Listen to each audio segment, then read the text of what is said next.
بسم اللہ الرحمن الرحیم۔ السلام علیکم ورحمۃ اللہ وبرکاتہ۔ جی تو ساتھیوں، ہم سرکار دو جہاں صلی اللہ تعالیٰ علیہ وآلہ وسلم کی حیات مبارکہ پر بڑی ہی خوبصورت لکھی ہوئی کتاب سیرت مصطفیٰ صلی اللہ علیہ وآلہ وسلم کا مطالعہ کر رہے ہیں۔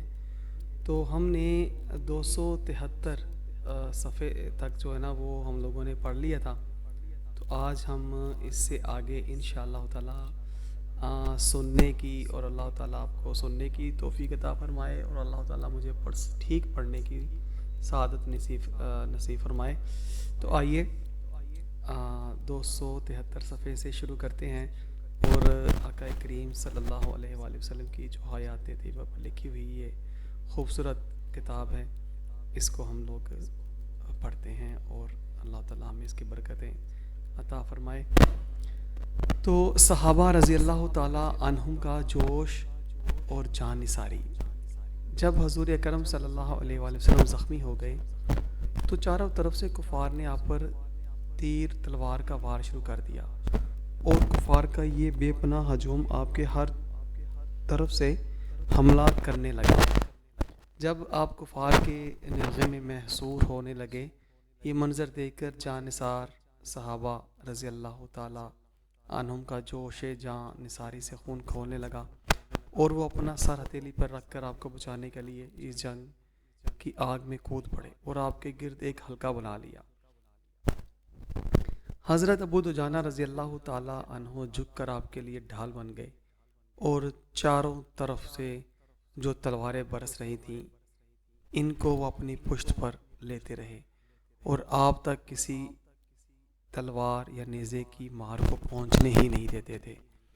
حضرت طلحہ رضی اللہ تعالیٰ عنہ کی جان نثاری کا یہ عالم تھا کہ وہ کفار کی تلواروں کے وار کو اپنے ہاتھ میں پکڑتے تھے، یہاں تک کہ ان کا ایک ہاتھ کٹ کر شل ہو گیا، اور ان کے بدن پر 35 یا 39 زخم لگ گئے۔ غرض یہ کہ جان نثار صحابہ رضی اللہ تعالیٰ عنہم نے نبی کریم صلی اللہ علیہ وآلہ وسلم کی حفاظت میں اپنی جانوں کی پرواہ نہیں کی، اور ایسی بہادری اور جاں بازی سے لڑتے رہے کہ تاریخ عالم میں اس کی مثال نہیں مل سکتی۔ حضرت ابو طلحہ رضی اللہ تعالیٰ عنہ نشانہ بازی میں مشہور تھے۔ انہوں نے اس موقع پر اس قدر تیر برسائے کہ کئی کمانیں ٹوٹ گئیں۔ انہوں نے نبی کریم صلی اللہ علیہ وآلہ وسلم کو اپنی پیٹھ کے پیچھے بٹھا لیا تاکہ دشمنوں کے تیر یا تلوار کا کوئی وار آپ پر نہ آ سکے۔ کبھی کبھی آپ دشمنوں کی فوج کو دیکھنے کے لیے گردن اٹھاتے تو حضرت طلحہ رضی اللہ تعالیٰ عنہ عرض کرتے، یا رسول اللہ صلی اللہ علیہ وآلہ وسلم، میرے ماں باپ آپ پر قربان، آپ گردن نہ اٹھائیں، کہیں ایسا نہ ہو کہ دشمنوں کا کوئی تیر آپ کو لگ جائے۔ یا رسول اللہ عز و جل و صلی اللہ علیہ وآلہ وسلم، آپ میری پیٹھ کے پیچھے ہی رہیں، میرا سینہ آپ کے لیے ڈھال بنا ہوا ہے۔ حضرت قتادہ بن نعمان انصاری رضی اللہ تعالیٰ عنہ نبی کریم صلی اللہ علیہ وآلہ وسلم کے چہرہ انور کو بچانے کے لیے اپنا چہرہ دشمنوں کے سامنے کیے ہوئے تھے۔ ناگہاں کافروں کا ایک تیر ان کی آنکھ میں لگا، اور آنکھ بہہ کر ان کے رخسار پر آ گئی۔ حضور صلی اللہ علیہ وآلہ وسلم نے اپنے دستے مبارک سے ان کی آنکھ کو اٹھا کر آنکھ کے حلقہ میں رکھ دیا، اور یوں دعا فرمائی، یا اللہ عز و جل قتادہ کی آنکھ بچا لے جس نے تیرے رسول کے چہرے کو بچایا ہے۔ مشہور ہے کہ ان کی وہ آنکھ دوسری آنکھ سے زیادہ روشن اور خوبصورت ہو گئی۔ سبحان اللہ۔ حضرت سعد بن ابی وقاص رضی اللہ تعالیٰ عنہ بھی تیر اندازی میں انتہائی باکمال تھے۔ یہ بھی نبی کریم صلی اللہ تعالیٰ علیہ وآلہ وسلم کی مدافعت میں جلدی تیر چلا رہے تھے، اور نبی کریم صلی اللہ علیہ وآلہ وسلم خود اپنے دستے مبارک سے تیر اٹھا کر ان کو دیتے تھے، اور فرماتے تھے، اے سعد، تیر برساتے جاؤ، تم پر میرے ماں باپ قربان۔ اللہ اکبر۔ ظالم کفار انتہائی بے دردی کے ساتھ نبی کریم صلی اللہ علیہ وآلہ وسلم پر تیر برسا رہے تھے، مگر اس وقت بھی زبان مبارک پر یہ دعا تھی، رب اغفر قومی فإنہم لا یعلمون، یعنی اے اللہ میری قوم کو بخش دے، وہ مجھے جانتے نہیں ہیں۔ حضور اقدس صلی اللہ علیہ وآلہ وسلم دندان مبارک کے صدمہ چہرہ انور کے زخموں سے نڈھال ہو رہے تھے۔ اسی حالت میں آپ ان گھڑوں میں سے ایک گھڑے میں گر پڑے جو ابو عامر فاسق نے جا بجا کھود کر ان کو چھپا دیا تھا تاکہ مسلمان لا علمی میں ان گھڑوں کے اندر گر پڑیں۔ حضرت علی رضی اللہ تعالیٰ عنہ نے آپ کا دستے مبارک پکڑا اور حضرت طلحہ بن عبید رضی اللہ تعالیٰ عنہ نے آپ کو اٹھایا۔ حضرت عبیدہ بن جراح رضی اللہ تعالیٰ عنہ نے خود لوہے کی ٹوپی کی کڑی کا ایک حلقہ جو چہرہ انور میں چبھ گیا تھا اپنے دانتوں سے پکڑ کر اس زور سے کھینچ کر نکالا کہ ان کا ایک دانت ٹوٹ کر زمین پر گر پڑا۔ پھر دوسرا حلقہ جو دانتوں سے پکڑ کر کھینچا تو دوسرا دانت بھی ٹوٹ گیا۔ چہرہ انور سے جو خون بہا اس کو حضرت ابو سعید خدری رضی اللہ تعالیٰ عنہ کے والد حضرت مالک بن سنان رضی اللہ تعالیٰ عنہ نے جوش عقیدت سے چوس چوس کر پی لیا اور ایک قطرہ بھی زمین پر گرنے نہیں دیا۔ حضور صلی اللہ علیہ وآلہ وسلم نے فرمایا، اے مالک بن سنان، کیا تو نے میرا خون پی ڈالا؟ عرض کیا، جی ہاں یا رسول اللہ صلی اللہ علیہ وآلہ وسلم۔ ارشاد فرمایا کہ جس نے میرا خون پی لیا جہنم کی کیا مجال جو اس کو چھو سکے۔ اسی حالت میں نبی کریم صلی اللہ علیہ وآلہ وسلم اپنے جانثاروں کے ساتھ پہاڑ کی بلندی پر چڑھ گئے جہاں کفار کے لیے پہنچنا دشوار تھا۔ ابو سفیان نے دیکھ لیا اور فوج لے کر وہ بھی پہاڑ پر چڑھنے لگا، لیکن حضرت عمر رضی اللہ تعالیٰ عنہ اور دوسرے جانثار صحابہ رضی اللہ تعالیٰ عنہ نے کافروں پر اس زور سے پتھر برسائے کہ ابو سفیان اس کتاب نہ لا سکا اور پہاڑ سے اتر گیا۔ حضور اقدس صلی اللہ علیہ وآلہ وسلم اپنے چند صحابہ کے ساتھ پہاڑ کی ایک گھاٹی میں تشریف فرما تھے اور چہرہ انور سے خون بہہ رہا تھا۔ حضرت علی رضی اللہ تعالیٰ عنہ اپنی ڈھال میں پانی بھر کر لا رہے تھے اور حضرت فاطمہ رضی اللہ تعالیٰ عنہ اپنے ہاتھوں سے خون دھو رہی تھیں مگر خون جو تھا وہ بند نہیں ہوتا تھا۔ بالآخر کھجور کی چٹائی کا ایک ٹکڑا جلایا اور اس کی راکھ زخم پر رکھ دی تو خون فوراً ہی تھم گیا۔ ابو سفیان کا نعرہ اس کا جواب۔ ابو سفیان جنگ کے میدان سے واپس جانے لگا تو ایک پہاڑی پر چڑھ گیا اور زور زور سے پکارا کہ کیا یہاں محمد صلی اللہ علیہ وسلم ہیں؟ حضور صلی اللہ علیہ وسلم نے فرمایا، تم لوگ اس کا جواب نہ دو۔ پھر اس نے پکارا، کیا تم میں ابو بکر ہیں؟ نبی کریم صلی اللہ علیہ وسلم نے فرمایا، کوئی کچھ جواب نہ دے۔ پھر اس نے پکارا، کیا تم میں عمر ہیں؟ جب اس کا بھی کوئی جواب نہیں ملا تو ابو سفیان گھمنڈ سے کہنے لگا، یہ سب مارے گئے، کیونکہ اگر زندہ ہوتے تو ضرور میرا جواب دیتے۔ یہ سن کر حضرت عمر رضی اللہ تعالیٰ عنہ سے ضبط نہ ہو سکا۔ آپ رضی اللہ تعالیٰ عنہ نے چلا کر کہا، اے دشمن خدا، تو جھوٹا ہے، ہم سب زندہ ہیں۔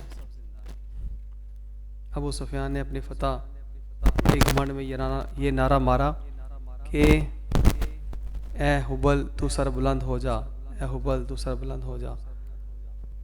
حضور صلی اللہ علیہ وآلہ وسلم نے صحابہ سے فرمایا، تم لوگ بھی اس کے جواب میں نعرہ لگاؤ۔ لوگوں نے پوچھا کہ ہم کیا کہیں؟ ارشاد فرمایا، تم لوگ یہ نعرہ مارو، اللہ اعلیٰ و اجل و اجل، یعنی اللہ سب سے بڑھ کر بلند مرتبہ اور بڑا ہے۔ ابو سفیان نے کہا کہ لا، یعنی ہمارے لیے عزا بت ہے اور تمہارے لیے کوئی عزا نہیں۔ نبی کریم صلی اللہ علیہ وسلم نے فرمایا، تم لوگوں اس کے جواب میں یہ کہو، اللہ ہمارا مددگار ہے اور تمہارا کوئی مددگار نہیں۔ ابو سفیان نے یہ بلند آواز بڑے فخر کے ساتھ اعلان کیا کہ آج کا دن بدر کے دن کا بدلہ ہے اور جواب ہے، لڑائی میں کبھی فتح کبھی شکست ہوتی ہے۔ مسلمانوں، ہماری فوج نے تمہارے مقتولوں کے کان ناک کاٹ کر ان کی صورتیں بگاڑ دی ہیں، مگر میں نے تو اس کا حکم دیا تھا نہ مجھے اس پر کوئی رنج افسوس ہوا ہے کہ یہ کہہ کر ابو سفیان میدان سے ہٹ گیا اور چل دیا۔ ہند جگر خوار۔ کفار قریش کی عورتوں نے جنگ بدر کا بدلہ لینے کے لیے جوش میں شہدائے کرام رضی اللہ تعالیٰ عنہ کی لاشوں پر جا کر ان کے کان ناک وغیرہ کاٹ کر صورتیں بگاڑ دیں اور ابو سفیان کی بیوی ہند نے اس پہ دردی کا مظاہرہ کیا کہ ان کے اعضاء کا ہار بنا کر اپنے گلے میں ڈالا۔ ہند حضرت حمزہ رضی اللہ تعالیٰ عنہ کی مقدس لاش کو تلاش کرتی پھر رہی تھی، کیونکہ حمزہ نے رضی اللہ تعالیٰ عنہ نے جنگ بدر کے دن ہند کے باپ عتبہ کو قتل کیا تھا۔ جب اس بے درد نے حضرت حمزہ رضی اللہ تعالیٰ عنہ کی لاش کو پا لیا تو خنجر سے ان کا پیٹ پھاڑ کر کلیجہ نکالا اور اس کو چبا گئی، لیکن حلق سے نہ اتر سکا، اس لیے اگل دیا۔ تاریخوں میں ہند کا لقب جو جگر خوار ہے وہ اسی واقعے کی بنا پر ہے۔ ہند اس کے شوہر ابو سفیان نے رمضان سن 8 ہجری میں فتح مکہ کے دن اسلام قبول کیا۔ سعد بن ربی کی وصیت۔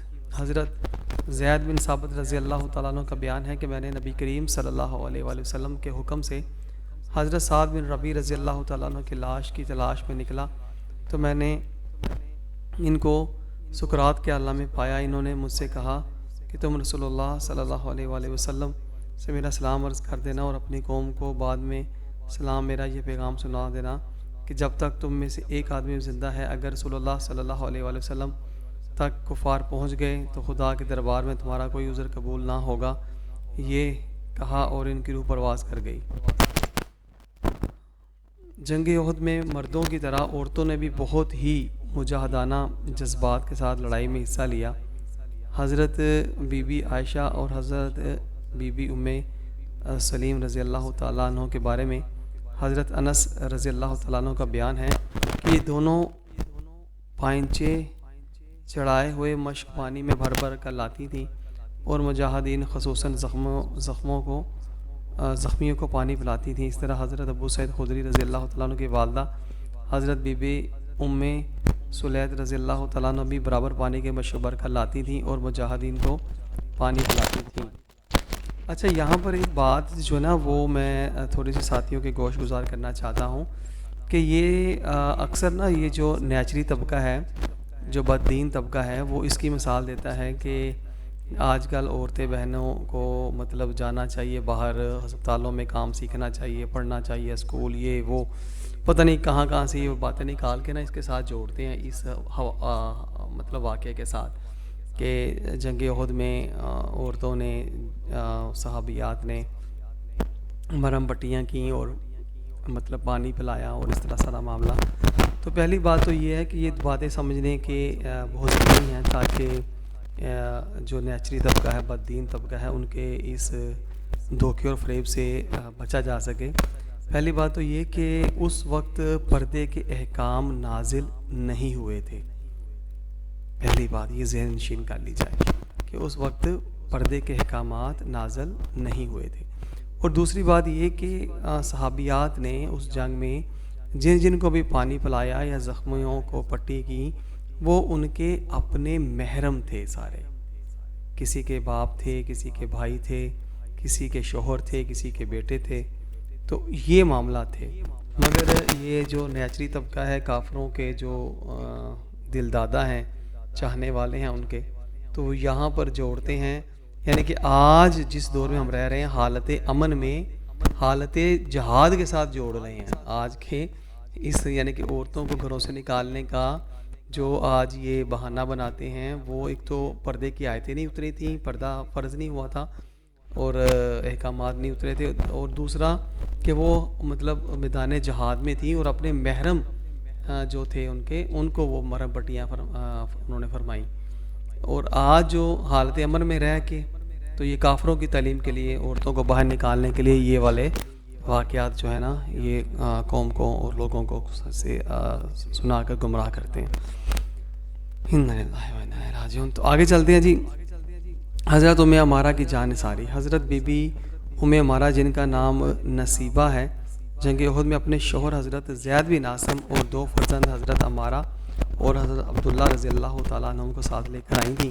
پہلے تو یہ مجاہدین کو پانی پلاتی رہیں، لیکن جب نبی کریم صلی اللہ علیہ وآلہ وسلم کفار کی یلغار کا ہو شربہ منظر دیکھا تو مشک پھینک دیا اور خنجر لے کر کفار کے مقابلے میں سینہ سفر ہو کر کھڑی ہو گئی اور کفار کے تیر اور تلوار کے ہر ایک وار کو روکتی رہیں۔ چنانچہ ان کے سر اور گردن میں 13 زخم لگے۔ ابن کیمہ ملعون نے جب حضور رسالت مآب صلی اللہ علیہ وآلہ وسلم پر تلوار چلا دی تو بی بی ام عمارہ رضی اللہ تعالیٰ عنہا نے آگے بڑھ کر اپنے بدن پر روکا، چنانچہ ان کے کندھے پر اتنا گہرا زخم آیا کہ غار پر غار پر گیا، وہ خود بڑھ کر ابن کیمہ کے شانے پر زوردار تلوار مار دی، لیکن وہ ملعون دوہری زرہ پہنے ہوئے تھا اس لیے بچ گیا۔ حضرت بی بی ام عمارہ رضی اللہ تعالیٰ عنہ کے فرزند حضرت عبداللہ رضی اللہ تعالیٰ عنہ کہتے ہیں کہ مجھے کافر نے زخمی کر دیا اور میرے زخم سے خون بند نہیں ہوتا تھا۔ میری والدہ ام عمارہ نے فوراً اپنا کپڑا پھاڑ کر زخم کو باندھ دیا اور کہا بیٹا اٹھو، کھڑے ہو جاؤ اور پھر جہاد میں مشغول ہو جاؤ۔ اتفاق سے وہی کافر نبی کریم صلی اللہ علیہ وآلہ وسلم کے سامنے آ گیا تو آپ نے فرمایا اے ام عمارہ رضی اللہ تعالیٰ عنہ، دیکھ تیرے بیٹے کو زخمی کرنے والا یہی ہے۔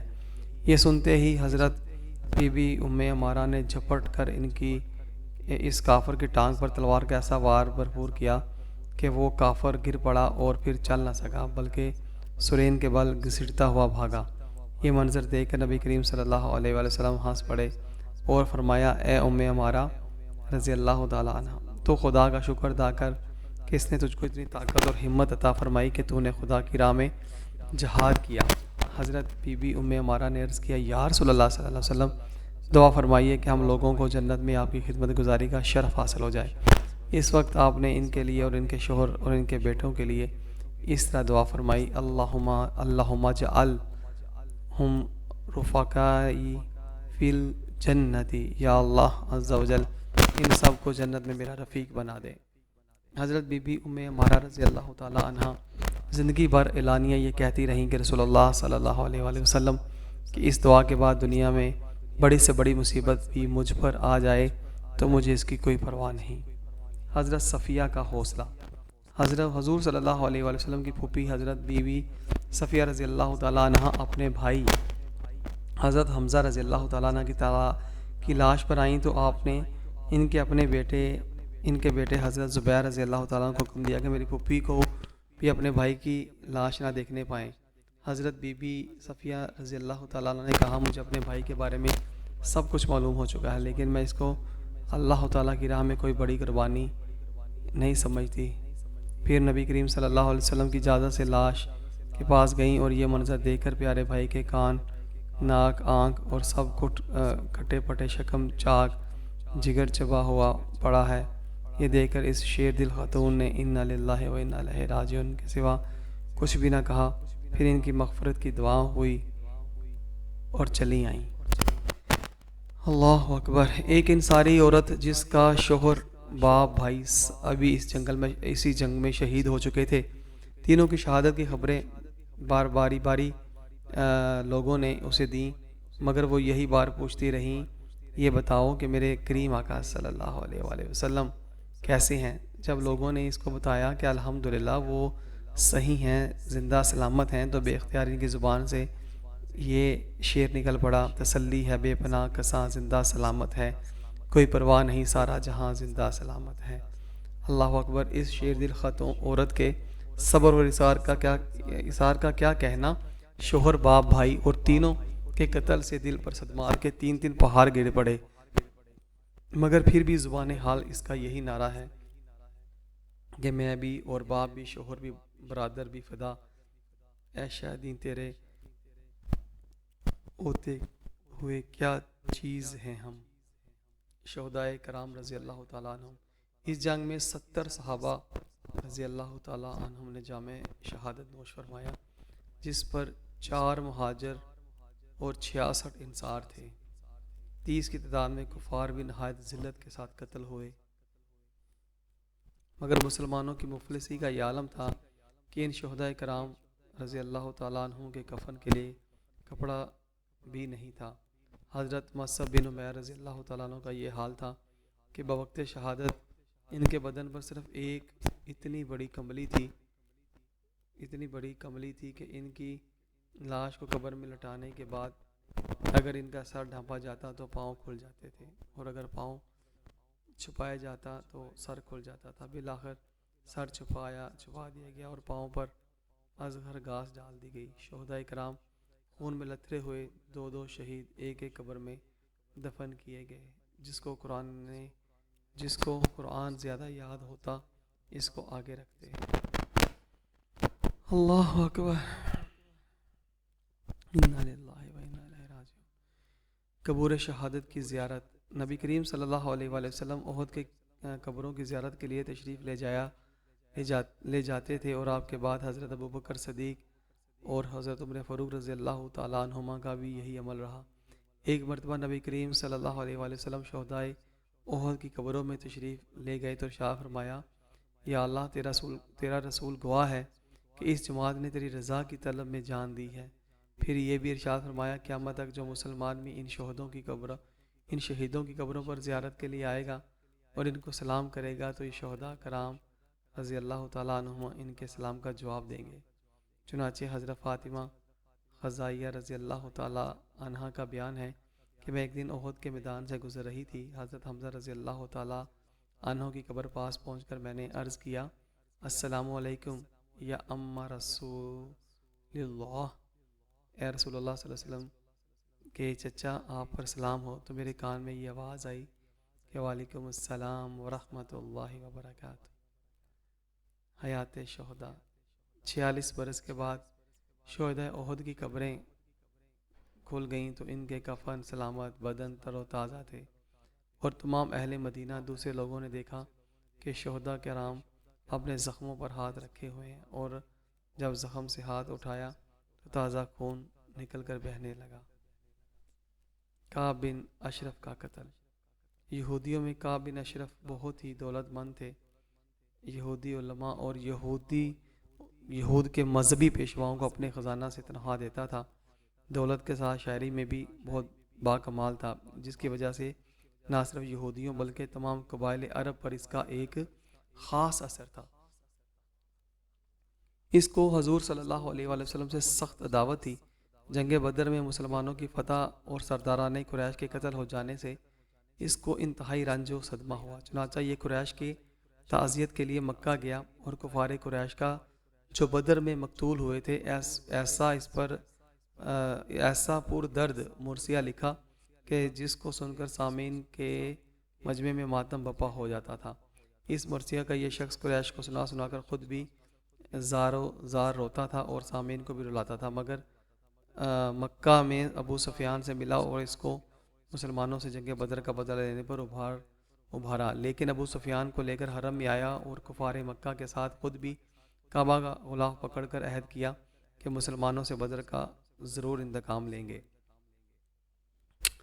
پھر مکہ سے مدینہ لوٹ کر آیا تو نبی کریم صلی اللہ علیہ وآلہ وسلم کی حجو لکھ کر شان اقدس میں طرح طرح کی گستاخیاں اور بے ادبیاں کرنے لگا۔ اسی پر بس نہیں کیا بلکہ آپ کو چپکے سے قتل کرا دینے کا قصد بھی کیا۔ کعب بن اشرف یہودی کی حرکتیں سراسر اس معاہدے کے خلاف ورزی تھی جو یہود نصارہ کے درمیان ہو چکا تھا کہ مسلمانوں اور کفار قریش کی لڑائی میں یہودی غیر جانبدار رہیں گے۔ جب بہت دنوں تک مسلمان برداشت کرتے رہے، مگر جب بانی اسلام صلی اللہ علیہ وآلہ وسلم کی مقدس جان کو خطرہ لاحق ہو گیا تو حضرت محمد بن مسلمہ نے حضرت ابو نائلہ و حضرت عباد بن بشر اور حضرت حارث بن اوس اور حضرت ابو عبس رضی اللہ تعالیٰ عنہ کو ساتھ لے کر رات میں کعب بن اشرف کے مکان پر گئے اور ربیع الاول سن 3 ہجری کو اس کے قلعہ کے پھاٹک پر اس کو قتل کر دیا، اور صبح بارگاہ رسالت میں حاضر ہو کر اس کا سر تاجدار دو عالم صلی اللہ علیہ وآلہ وسلم کے قدموں میں ڈال دیا۔ اس قتل کے سلسلے میں حضرت حارث بن اوس رضی اللہ تعالیٰ عنہ تلوار کی نوک سے زخمی ہو گئے تھے۔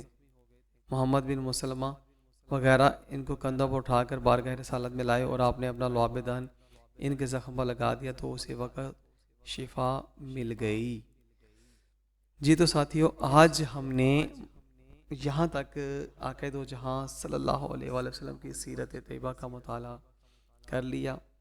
285 صفحہ ہے، تو اللہ تعالیٰ سے دعا ہے کہ اللہ تعالیٰ ہمارے دلوں کے اندر بھی جذبہ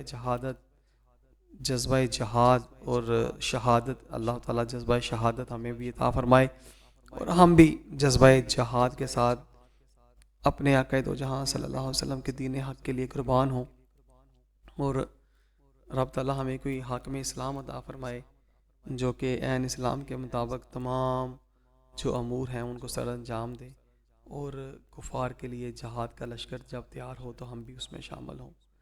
اللہ تعالیٰ ہمیں اپنے محبوب کریم صلی اللہ علیہ وآلہ وسلم کے صدقے زندگی اسلام پر اور موت شہادت ایمان والی عطا فرمائے، آمین یا رب العالمین۔ ساتھیوں آگے سے آگے ضرور شیئر کیا کریں تاکہ جو ساتھی سیرت مصطفیٰ صلی اللہ علیہ وآلہ وسلم جنہوں نے ابھی تک کسی بھی کتاب کا مطالعہ نہیں کیا تو وہ کم از کم یہ ساتھ ساتھ سنتے رہیں گے تو وہ اس سے مستفید ہوتے رہیں گے انشاءاللہ تعالی۔ اجازت دیجیے اگلی نشست میں انشاءاللہ۔ ساتھیوں سبسکرائب، شیئر اور لائک ضرور کیجیے گا۔ جزاک اللہ خیر۔